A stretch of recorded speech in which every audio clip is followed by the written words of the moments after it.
Hi, I'm Mike Thompson. Well, I'm through my second batch of beer right about now, so it's time to start thinking about batch number 3. It's going to be a 5-gallon hef, but before I do that, I want to do a little experiment, because what I would like to do ultimately is brew a whole bunch of 1-gallon batches just to kind of see, well, do I like this kind, do I not? And that way I can experiment with recipes and stuff. So in order to do that though, I need lots of 1-gallon little fermenters. Well, I want to do a little experiment and see if I can use 1-gallon water jugs. We go through a lot of these between our beta fish and Ollie's humidifier. And so these are obviously food grade because, I mean, they're storing consumable water. So I figure they're going to be fine. But I don't want to experiment on a large volume either because then I'll have wasted all my grains.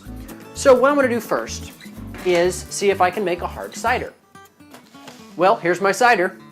So I'm going to put some yeast in it and see what happens. Now, there is no headspace in this whatsoever, so I'm going to pour off about 8 ounces down to here or so that I have a little bit of room for the fermentation to take place, because this thing is just going to make a mess, I have a feeling. And so what I'm going to do is poke a hole in the top, install a blow-off tube, a lot like I did with my little airlock here. This, of course, was slightly over-engineered. I've got a fitting here to hold the tube on, and this fitting keeps it in a loop. You could, of course, just simply poke a hole, jam the tube in there, and then use a hose clamp or something to make this little airlock.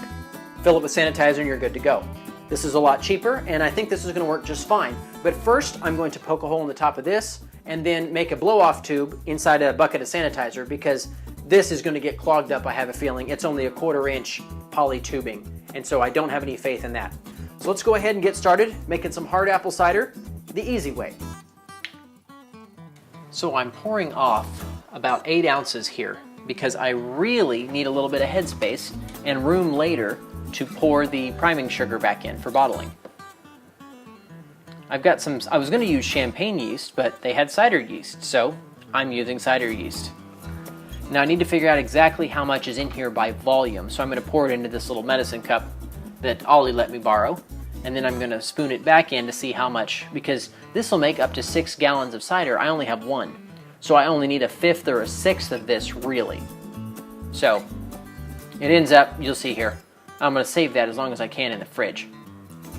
I've got some bleach here in some water as sanitizer this time. I'm trying not to use Star San because I want to see if this works. Then I'll poke a hole here in the top from a blow-off tube to go into, and then I'll insert that.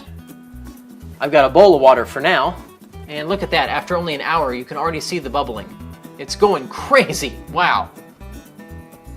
And here it is in the cup, and you can see it bubbles every, couple seconds, and it's pushing against a pressure of about 4 inches water.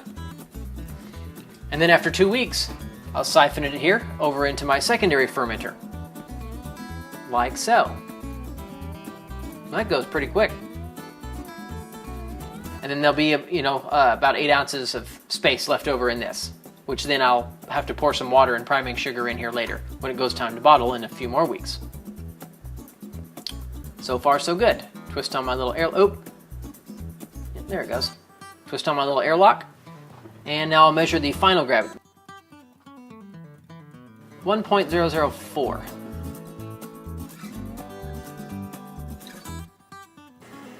Well, it's kind of bubbly still. Interesting. It's been fermenting for 2 weeks. Now we're secondary fermenting here for at least another week. It smells okay.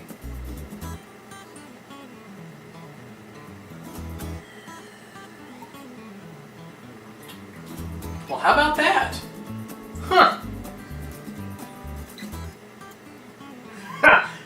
I'd say that worked. I'm trying to decide if I like it. I'm never really had a lot of hard cider, maybe once or twice ever. And I'm not really a big cider fan to begin with, but